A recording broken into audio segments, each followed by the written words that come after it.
Hello friends. ఈ మధ్య ఒక మాట చాలా ఎక్కువగా వినిపిస్తుంది. ఏఐ వచ్చేసింది. ఇక చాలామంది ఉద్యోగాలు పోతాయి. అదే టైంలో కొన్ని కంపెనీలు ఏఐ వల్ల మేము ఇంకా ఎఫిషియెంట్ అయ్యాం అని చెప్తూ ఉద్యోగుల్ని లే ఆఫ్ చేస్తున్నాయి.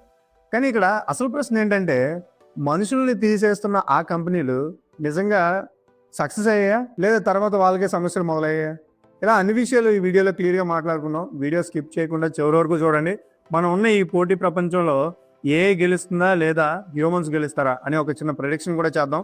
Welcome to our channel Gopi finance Telugu.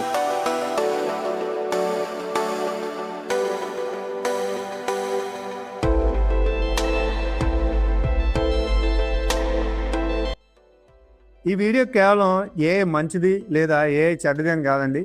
ఏ కంపెనీలు ఏం చేశాయి, ఎందుకు చేశాయి, తర్వాత ఏమైంది, మనం దానిలో నుంచి ఏం నేర్చుకోవాలి, ఇవన్నీ క్లియర్గా చూద్దామండి. ముందుగా కంపెనీలు ఏఐ పేరు చెప్పి లే ఆఫ్స్ ఎందుకు చేస్తున్నాయి? ఫస్ట్ ఆఫ్ ఆల్ మనందరం తెలుసుకోవాల్సిన విషయం అనమాట. ఏఐ పేరు చెప్పి కంపెనీలు ఎందుకు లే ఆఫ్ చేస్తున్నాయి? ముందుగా ఒక విషయం అర్థం చేసుకోవాలండి. కంపెనీలు లే ఆఫ్ చేస్తే అది కేవలం ఒక్కటే కారణం కాదు, మల్టిపుల్ రీజన్స్ ఉండొచ్చు. దానికి రకరకాల కారణాలు ఉండొచ్చు. కొన్నిసార్లు మార్కెట్ డౌన్ అయి ఉండొచ్చు, కొన్నిసార్లు కంపెనీ ముందు ఎక్కువ మందిని హైర్ చేసుకుని ఉండొచ్చు, తర్వాత అవసరం లేక తీసివచ్చి ఉండొచ్చు, కొన్నిసార్లు ప్రాఫిట్ పెంచుకోవాలనిపించి ఉండొచ్చు. కానీ ఇప్పుడు ఒక కొత్త జస్టిఫికేషన్ వస్తుంది కంపెనీస్కి చెప్పడానికి, అదే ఏఐ అన్నాయి అన్నమాట. అంటే రీజన్ ఏదైనా అవనివ్వండి, ఏఐ మీద దోసేస్తున్నాయి అనమాట. అప్పుడు ఏఐ ఏం చేస్తుంది చెప్పండి? అది కంపెనీలు ఏం చెప్తున్నాయంటే, రిపిటేటివ్ పనులు ఏఐ చేస్తుంది, కస్టమర్ సపోర్ట్ ఆటోమేట్ చేసేయచ్చు, కంటెంట్ వేగంగా తయారవుతుంది, తక్కువ మందితో ఎక్కువ పని చేయించవచ్చు, కాస్ట్ కూడా తగ్గుతుంది అని చెప్తుంది. అంటే లాజిక్ ఉన్నట్లే అనిపిస్తుంది. ఎందుకంటే ఏ బిజినెస్ అయినా ఖర్చు తగ్గించి స్పీడ్ పెంచుకొని ప్రాఫిట్ పెంచుకోవాలనుకుంటుంది. ఎవరైనా కూడా అంతే కదండి, ఏ కంపెనీ అయినా అలాగే ఉండదు. కానీ సమస్య ఎక్కడ మొదలవుతుందంటే, కొన్ని కంపెనీస్ ఏఐని ఒక టూల్లా కాకుండా మనుషులకి రీప్లేస్మెంట్లా ఆలోచిస్తున్నాయి అనమాట. అంటే ఏఐ మనకి మనుషులు అవసరం లేదు, ఏఐ ఉంటే చాలు అని ఆలోచిస్తున్నాయి. అక్కడ అసలు సమస్య అనేది మొదలవుతుంది. అక్కడ నుంచి ఆ కంపెనీలు తప్పులు చేయడం కూడా ప్రారంభిస్తున్నాయి అనమాట. నెక్స్ట్ అనేది నిజంగా ఎలాంటి పనులు బాగా చేస్తుంది? నార్మల్గా ఇప్పుడు ఏఐ వచ్చింది, అక్కడి నుంచి ఏఐ వచ్చింది, ఇక్కడి నుంచి ఏఐ వస్తుంది, ఏఐ రెక్కలు కట్టుకుంటూ వస్తుంది అని అంటున్నారు కదా. అసలు ఏఐ ఎలాంటి పనులు కరెక్ట్గా చేస్తుంది, ఎఫిషియెంట్గా చేస్తుంది? ఏఐని పూర్తిగా విమర్శించే ముందు దాని బలం కూడా అర్థం చేసుకోవాలండి. ఫస్ట్ ఆఫ్ ఆల్ నిజం చెప్పాలంటే ఏఐ చాలా చోట్ల ఉపయోగపడుతుంది. ఎలాంటి చోట్ల అంటే, ఫర్ సపోజ్ కస్టమర్కి ప్రాథమిక సమాధానాలు అంటే ఇనీషియల్ ఆన్సర్స్ ఇవ్వడం, డేటా షార్టింగ్, రిపోర్ట్స్ సమ్మరైజ్ చేయడం, కోడ్ అసిస్టెన్స్, కంటెంట్ డ్రాఫ్ట్స్ తయారు చేయడం, emails, documentation, process automation, chat bots, ఇలా వీటి ద్వారా ఫస్ట్ లెవెల్ సపోర్ట్ అనేది ఇవ్వడం. ఇవన్నీ సమయాన్ని అయితే సేవ్ చేస్తాయి, టీమ్కి మంచి స్పిరిట్ని కూడా ఇస్తాయి. అలాగే కొన్ని మాన్యువల్ టాస్క్ను కూడా తగ్గిస్తాయి అనమాట. అంటే ఏఐ అయితే యూజ్లెస్ కాదు, ఏఐ ఖచ్చితంగా యూజ్లెస్ అయితే కాదు. అసలు విషయం ఏంటంటే, ఏఐ పనిచేసే ప్లేస్ ఒకటి, మనిషి అవసరం తప్పనిసరిగా ఉండే ప్లేస్ మరొకటి అనమాట. ఇక్కడ మనం గుర్తుపెట్టుకోవాల్సిన విషయం అది. ఫర్ ఎగ్జాంపుల్, కస్టమర్కి సింపుల్ FAQ సమాధానాలు ఇవ్వడం చాలా ఈజీ. కానీ కస్టమర్ కోపంగా ఉన్నప్పుడు, బిల్డింగ్ సమస్య క్లిష్టంగా ఉన్నప్పుడు, ఎమోషనల్ ఫ్రస్ట్రేషన్లో ఉన్నప్పుడు, పాలసీకి మించి జడ్జిమెంట్ అవసరం ఉన్నప్పుడు ఇవన్నీ ఏఐ చేయలేదు కదా. అక్కడ ఏఐ సరిపోదు కదా, ఖచ్చితంగా హ్యూమన్ ఇంటరాక్షన్ అనేది ఖచ్చితంగా ఉండాల్సిందే. ఇప్పుడు ఎక్కువ చర్చల్లోకి వచ్చిన ఒక ఉదాహరణ చూద్దాం. కొన్ని న్యూస్ రిపోర్ట్స్ ప్రకారం ఒక కంపెనీ నేమ్ చెప్పడం మన ఉద్దేశం కాదండి, కాబట్టి నేమ్ అయితే చెప్పట్లేదు. So company name for suppose A అనుకున్నాం, ఏ అనే అనుకున్నాం అనమాట. ఆ కంపెనీ రీసెంట్గా ఏఐని ఎక్కువగా నమ్మి తన ఎంప్లాయీస్ని ఏఐతో రీప్లేస్ చేసింది. అంటే ఎంప్లాయీస్ని తీసేసి ఏఐని పెట్టేసుకొని ఏఐకి సంబంధించి సబ్స్క్రిప్షన్స్ ఏవో తీసుకొని చేసింది అనమాట. ఇప్పుడు చాలా స్ట్రగుల్ అవుతుంది ఆ కంపెనీ అయితే మాత్రం. అసలు ఆ కంపెనీ ఏం చేసింది, ఏఐ ఆధారంగా కస్టమర్ సర్వీసెస్ని బాగా స్కేల్ చేయొచ్చని పెద్దగా చెప్పి, వాళ్ళు ఏఐ వల్ల మొత్తం వర్క్ని వేగంగా తక్కువ ఖర్చుతో జరుగుతుందని చూపించారన్నమాట. వింటే ఇది ఫ్యూచర్ లాగే అనిపిస్తుంది. ఏస్ కరెక్టే కదా, మరి హ్యూమన్కి బదులు ఏఐని యూజ్ చేసి వీళ్ళు కస్టమర్కి సపోర్ట్ అందిస్తున్నారంటే బాగానే ఉంది. కానీ తర్వాత ఏమైందంటే, కస్టమర్ అనుభవం విషయానికి వస్తే, మనం ఏ బిజినెస్ చేసినా కస్టమర్ కోసమే కదా చేస్తాం. కస్టమర్ అనుభవం విషయానికి వస్తే అన్ని పనులు నెంబర్స్ ప్రకారం పని చేయవు అని బయటపడింది అనమాట. కస్టమర్ సపోర్ట్ అనేది కేవలం ప్రశ్న, దానికి సమాధానం మాత్రమే కాదు, అదే సిస్టమ్ కాదు. అది చాలా సందర్భాల్లో ట్రస్ట్ మీద రన్ అవుతుంది. కస్టమర్కి ఒక రియల్ పర్సన్తో మాట్లాడుతున్న ఫీలింగ్ అనేది చాలా అవసరం అనమాట.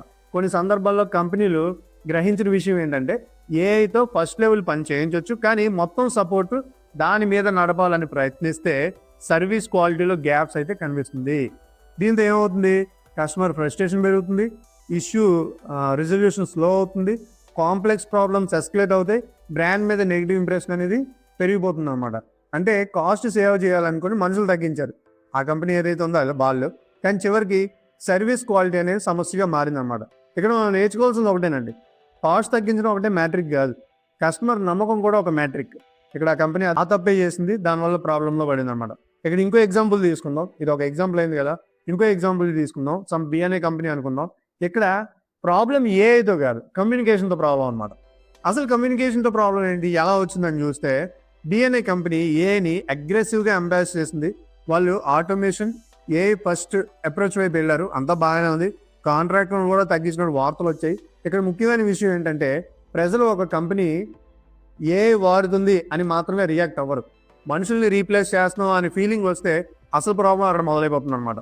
వీళ్ళు ఏం చేశారంటే ఈ బిఎన్ఏ కంపెనీ కేసులో కనిపించింది ఇదే.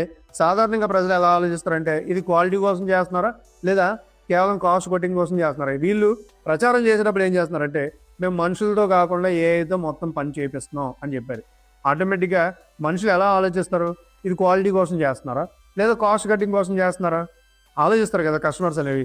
అలాగే భవిష్యత్తులో అసలు మనుషులకి ఏం ప్లేస్ ఉంటుందా ఉండదా, కంపెనీకి యూజర్స్ కన్నా ఆటోమేషన్ ముఖ్యమా, ఇలాంటి విషయాలన్నీ ఆలోచించడం మొదలు పెడతారన్నమాట.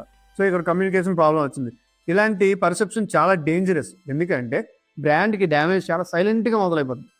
ఒక కంపెనీ ప్రోడక్ట్ బాగుండొచ్చు, టెక్నాలజీ స్ట్రాంగ్గా ఉండొచ్చు, కానీ కమ్యూనికేషన్ తప్పుగా ఉంటే మాత్రం యూజర్స్ ట్రస్ట్ అనేది దెబ్బతింటుంది అనమాట.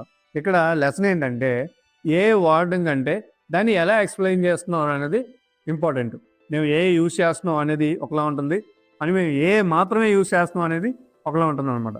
మీరు ఏ మా టీంని స్ట్రాంగ్ చేస్తుంది అని చెప్తే ఒక ఫీలింగ్ ఉంటుంది, ఏ ఉంది కాబట్టి మనుషులు అవసరం లేదు అని చెప్తే మరో ఫీల్ ఉంటుంది అనమాట. ఇక్కడ కమ్యూనికేషన్ గ్యాప్ రావడం ఆ కంపెనీకి ఒక పెద్ద దెబ్బ అయిందనమాట.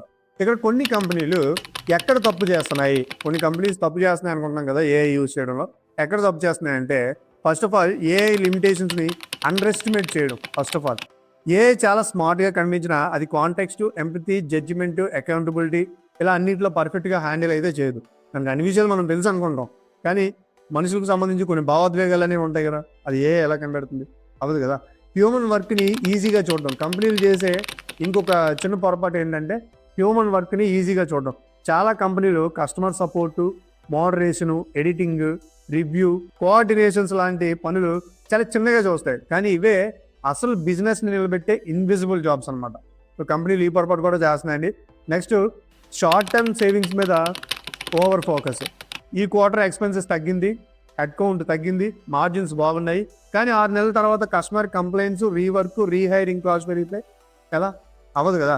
కంపెనీస్ మెయిన్ చేసే ప్రాబ్లం ఇదే అనమాట. షార్ట్ టర్మ్ సేవింగ్స్ మీద ఫోకస్ ఎక్కువ పెడుతూ ఉంటాయి, ఓవర్ ఫోకస్ పెడుతూ ఉంటాయి. అప్పుడు అసలు సేవింగ్స్ అనేది మళ్ళీ పెరుగుతాయా తగ్గుతాయా చూసుకోవాలి. Next internal moral damage. ఇది చాలా ఇంపార్టెంట్ అండి. కంపెనీలో కొంతమంది ఎంప్లాయీస్ని తీస్తారనుకోండి, అంటే ఏ వచ్చింది మీరు ఇంటికి వెళ్ళిపోవచ్చు అని సంథింగ్ ఎగ్జాంపుల్కి అనుకున్నారనుకోండి, మిగిలిన ఎంప్లాయీస్ ఏం ఫీల్ అవుతారు? ఆబ్వియస్లీ ఈవేళ వాళ్ళని తీసేశారు, రేపు మమ్మల్ని రీప్లేస్ చేస్తారా అని అనిపిస్తే ట్రస్ట్ తగ్గుతుంది కదా, మోటివేషన్ తగ్గుతుంది. ఆబ్వియస్లీ ఇవన్నీ తగ్గితే క్రియేటివిటీ ఎక్కడి నుంచి వస్తుందండి, క్రియేటివిటీ కూడా తగ్గుతుంది.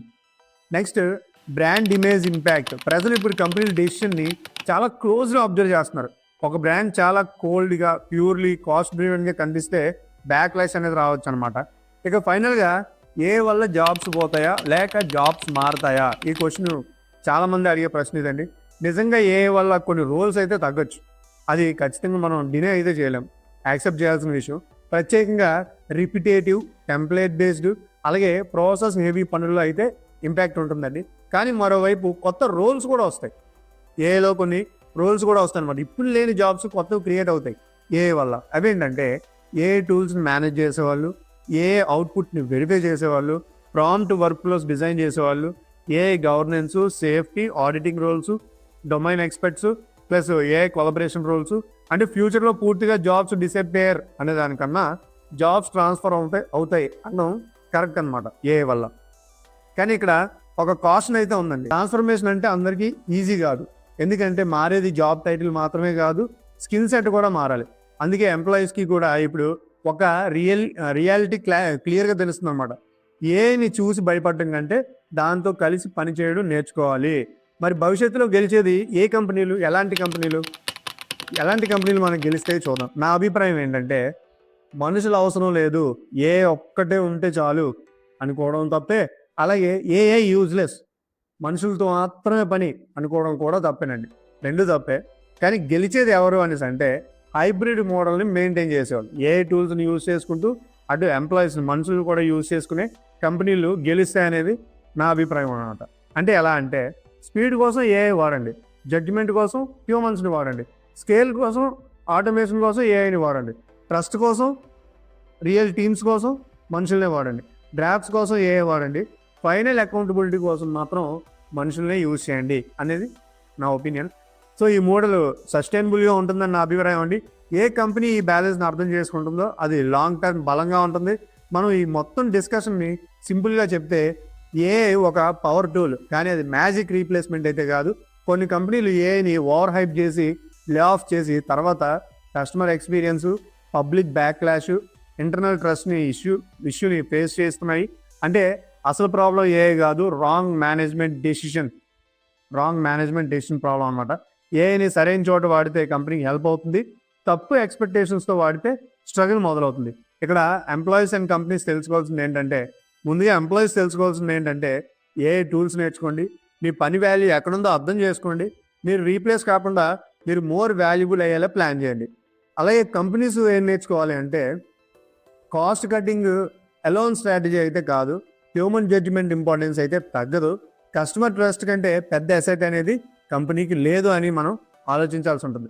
సో ఫ్రెండ్స్, ఏ వల్ల లే ఆఫ్ చేసిన కంపెనీస్ స్ట్రగుల్ అవుతున్నాయా అంటే ఎస్, అవును, కొన్ని కంపెనీలు స్ట్రగుల్ అవుతున్నాయండి. అండ్ మళ్ళీ హ్యూమన్స్ని రీహైర్ కూడా చేసుకుంటున్నాయి. భవిష్యత్తు ఏదే కావచ్చు, కానీ ఆ భవిష్యత్తులో కూడా మనిషి జడ్జిమెంటు, ట్రస్ట్, క్రియేటివిటీ, ఎంపతీకి వాల్యూ అయితే ఉంటుంది. ఏఐని ఎలా వాడారు, ఎంతవరకు వాడారు, మనుషుల విలువని ఎంత అంచనా వేశారు, ఇదే మ్యాటర్ అండి అసలు. అందుకే చివరికి గెలిచేది ఏఐ కాదు, ఏఐని సరిగ్గా వాడిన వాళ్ళే చివరికి గెలిచేది. సో ఫ్రెండ్స్, ఇది ఈరోజు వీడియో. ఇందుకీ మీరేమనుకుంటున్నారు? ఏఐ నిజంగా జాబ్స్ని రీప్లేస్ చేస్తుందా, లేక మన పని చేసే విధానాన్ని మాత్రమే మారుస్తుందా? మీ అభిప్రాయాన్ని సరదాగా మనతో కామెంట్లో పంచుకోండి. ఈ వీడియో మీకు నచ్చినట్లయితే లైక్ చేయండి, షేర్ చేయండి. అలాగే ఇలాంటి business, technology, AI analysis videos కోసం మన ఛానల్ని ఇప్పుడే సబ్స్క్రైబ్ చేయండి. నేను మీ గోపి, సైనింగ్ ఆఫ్.